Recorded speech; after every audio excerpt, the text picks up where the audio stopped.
Hello दोस्तों, आज आप हिंदी के संधि विच्छेद के विषय में आज के क्लास में पढ़ेंगे। संधि विच्छेद की परिभाषा है ध्वनियों के मेल को संधि या किसी दो शब्दों के दो वर्णों के मेल से उत्पन्न परिवर्तन प्रथम शब्द और वर्णन का प्रथम वर्णन के मेल से उत्पन्न विकार से उत्पन्न परिवर्तन को संधि कहते हैं। जैसे हिमधन आलय बराबर हिमालय, अथवा दो निकटवर्ती वर्णों के परस्पर मेल से जो विकार या परिवर्तन होता है उसे हम संधि कहते हैं। नोट, दो वर्णों का मेल तो हो लेकिन उनमें कोई यदि परिवर्तन न हो तो उसे संधि न कहकर संयोग कहा जाता है। उदाहरण, उद धन योग बराबर उद्योग। संधि तीन प्रकार की होती है। पहला आपका है स्वर संधि, दूसरा आपका व्यंजन संधि, तीसरा आपका विसर्ग संधि। स्वर संधि किसे कहते हैं? जब किसी स्वर वर्ण का मेल किसी स्वर वर्ण से होता है तो उसे स्वर संधि कहते हैं। अथवा दो स्वरों के मेल से उत्पन्न विकार स्वर संधि कहलाता है। स्वर संधि के 5 भेद होते हैं। पहला दीर्घ स्वर संधि, दूसरा गुण संधि, और तीसरा है वृद्धि संधि, चौथा यड़ संधि, पांचवा अयादि संधि। स्वर संधि जब किसी लघु या दीर्घ सजाती वर्ण शब्द का मेल किसी लघु या दीर्घ सजाती वर्णों से होता है तो उससे उत्पन्न विकार दीर्घ स्वर कहलाता है। जब ए, आ, ई, री धन समान स्वर आए तो उसको दीर्घ स्वर संधि कहा जाता है। जैसे ए धन आ बराबर आ, छोटी ई और धन बड़ी ई बराबर बड़ी ई, बड़ी ई धन छोटा ऊ बराबर बड़ा ऊ। दो समान स्वर आपस में मिलकर दीर्घ हो जाता है यदि ए धन आ बराबर आ धन ए बराबर ए धन ए बराबर आ धन आ बराबर आ के बाद वे ही लघु या दीर्घ स्वर आए तो दोनों मिलकर क्रमशः आ बड़ी ई बड़ा ऊ हो जाता है। उदाहरण, महा धन आत्मा। इसमें का महा में अंतिम शब्द अर्थात पहले का अंतिम शब्द और दूसरे के प्रथम शब्द में से जो मात्रा निकलती है उसी को मिलाने को अर्थात उसी को छाटने को हम क्या कहते हैं? संधि कहते हैं। जैसे महा में मैं धन आ और आत्मा में से आ धन तमा बराबर आपका क्या हो जाएगा? महात्मा ए या आ बराबर आ। शरणार्थी में शरण धन अर्थी अर्थात ए दोनों में निकल रहा, अरे में भी ए निकल रहा और उसका पहला अक्षर भी ए है अर्थात आ हो गया। मुरारी, मुरारी में मुर रे में ए आ रहा है और कर में भी ए आ रहा है, बराबर क्या हो जाएगा? आ हो जाएगा, बराबर हो जाएगा मुरारी, अर्थात ए धन ए बराबर आ। ज्ञानार्जन, ज्ञान न में ए अंतिम अक्षर में और अर्जन में भी ए, अर्थात ए धन ए बराबर आ, अर्थात ज्ञान धन अर्जन बराबर ज्ञानार्जन। परमार्थ, परम धन अर्थी, अर्थात ए धन ए बराबर आ। शिवालय, शिव धन आलय, ए धन आ बराबर आ। रविंद्र, रविंद्र में रवि धन इंद्र, रविंद्र, अर्थात कोष्ठ में हो जाएगा ई धन ई बराबर बड़ी ई। अश्वरोही, अश्वरोही में अश्वधन आरोही बराबर ए धन आ बराबर आ। परीक्षार्थी, परीक्षा धन अर्थी, ए धन ए बराबर आ, परीक्षार्थी।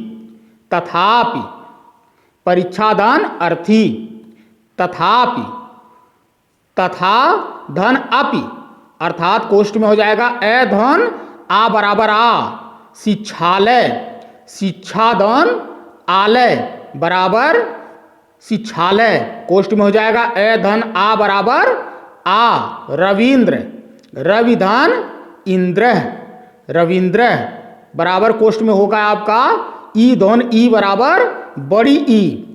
कविश्वर, कवि धन ईश्वर, अर्थात ई धन बड़ी ई बराबर बड़ी ई, कविश्वर। महेंद्र, मही धन इंद्र, ई धन ई बराबर ई। रजनीश, रजनी धन ईश बराबर रजनीश, ई बड़ी दोनों में है, नी में भी और बड़ी ई भी, इसलिए ई धन ई बराबर बड़ी ई, बड़ी ई धन बड़ी ई बराबर बड़ी ई। नारीश्वर, नारी धन ईश्वर बराबर ई धन ई बराबर बड़ी ई।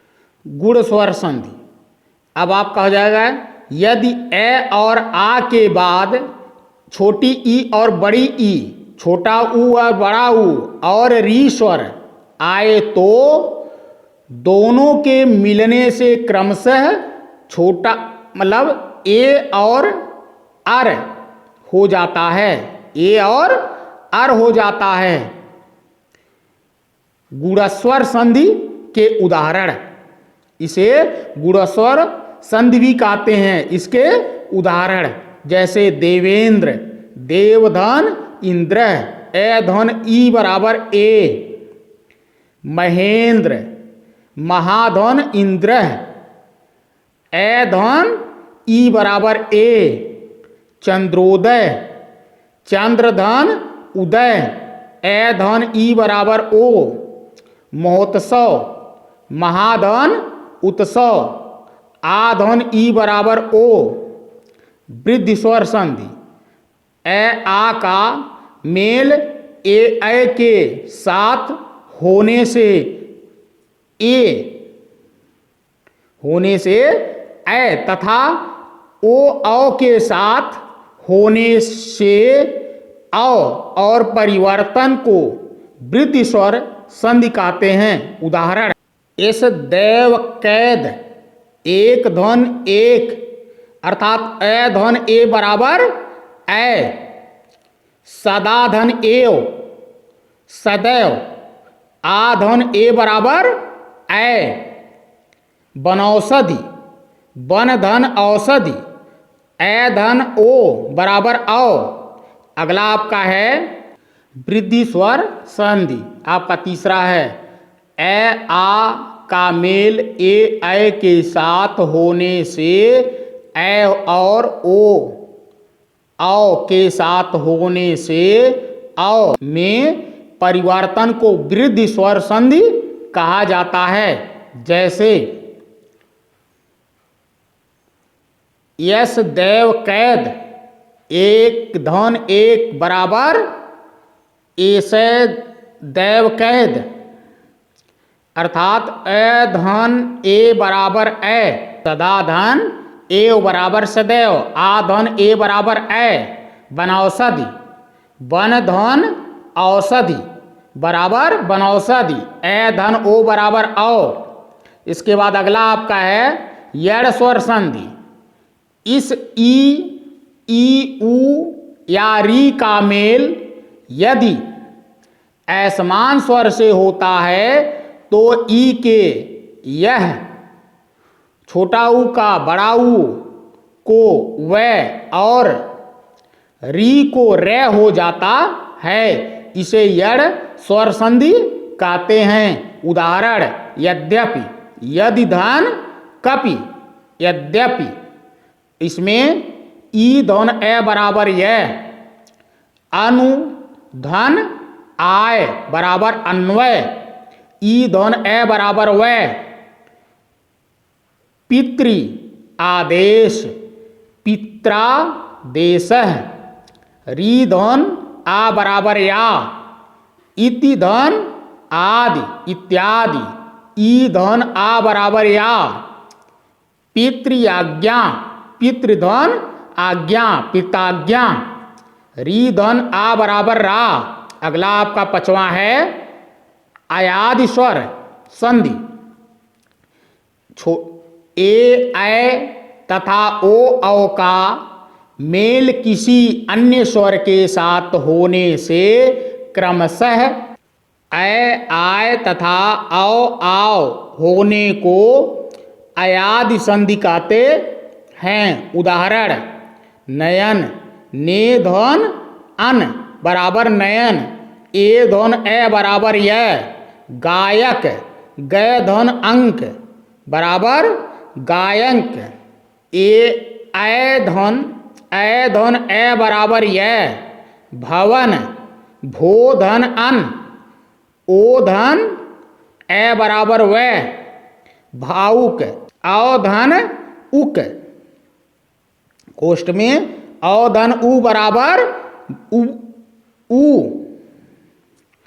व्यंजन संधि, व्यंजन का स्वर या व्यंजन के साथ मेल होने पर जो परिवर्तन होता है उसे व्यंजन संधि कहते हैं। व्यंजन संधि को हल संधि भी कहा जाता है। यह संधि एक रूप होता है।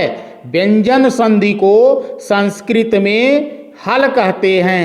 उदाहरण सतधन आचार्य, सदाचार्य, सतधन गुण, सदगुण, सतधन आचार्य, सदाचार्य, दिक्धन गज, दिग्गज।